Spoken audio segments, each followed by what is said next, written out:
আসসালামু আলাইকুম। দেশ এবং প্রবাসের সবাই কেমন আছেন? আশা করছি ভালো আছেন।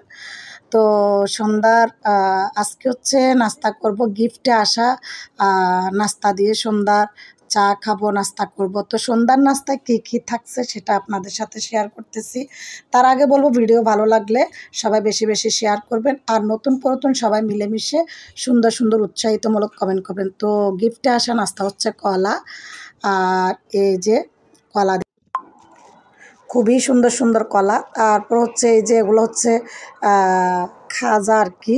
তো এগুলাকে, খাজাগুলোকে নিশ্চয় কোনো রকম নাম আছে, আমি অবশ্যই নাম জানি না। তবে এই নাস্তাগুলো আমাদের চট্টগ্রামে ছাঁচের নাস্তা বলে, আপনারা কি বলেন জানি না।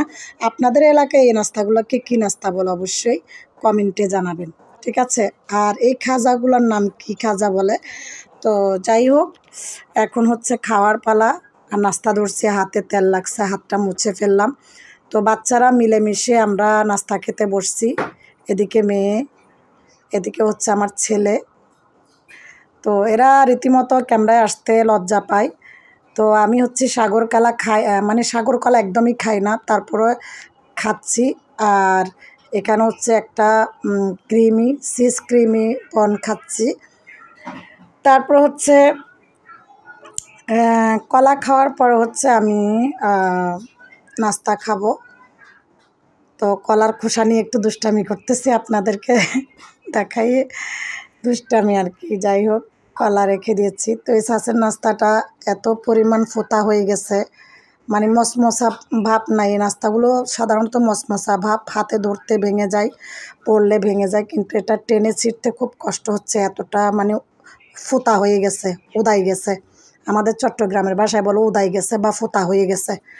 তো এগুলা চাতে ডুবাই ডুবাই কোনো রকম খাচ্ছি, কারণ আমি না খেলে আমার বাচ্চারা অলরেডি বলতেছে এগুলা খাবো না, নাস্তা আনতে হবে।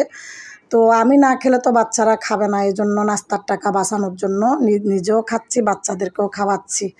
তো এই আর নাস্তা খাজা ওইটা খেলাম না। নাস্তা খাওয়ার পর পানি খেয়ে ফেলতেছি। পানি খাওয়ার পরে আমার পছন্দের চাগুলা খেয়ে ফেলতেছি। আমার পছন্দের চা বলতে আমার হাতের চা আমার ভীষণ পছন্দের, ঠিক আছে। তো চা খাওয়া শেষ, মুখটা মুছে নিলাম। এখন হচ্ছে ফেলে দেওয়া যে কলার খোসা এবং নাস্তার প্যাকেট, এগুলো হচ্ছে ডাস্টবিনে ফেলে দিব না, এগুলো আমি জৈব সার তৈরি করব। বিভিন্ন ধরনের তরকারি খোসা, পেঁয়াজের খোসা, এগুলো দিয়ে আমি বস্তায় জমিয়ে রেখে জৈব সার করে গাছের গোড়ায় দিই। তো এই যে এগুলো সব এখানে জমা করে রাখি, এরকম আমার অনেকগুলো আছে। তো যাই হোক, আজকের আকাশটা দেখো, আজকের রাতের আকাশটা একদমই ভালো না, মেঘলা অবস্থা, একটা তারাও নাই। তো যাই হোক, আমি আমার অর্জুন গাছের নিয়ে চলে আসলাম। তো সবাই ভালো থাকো, সুস্থ থাকো, আল্লাহ হাফেজ।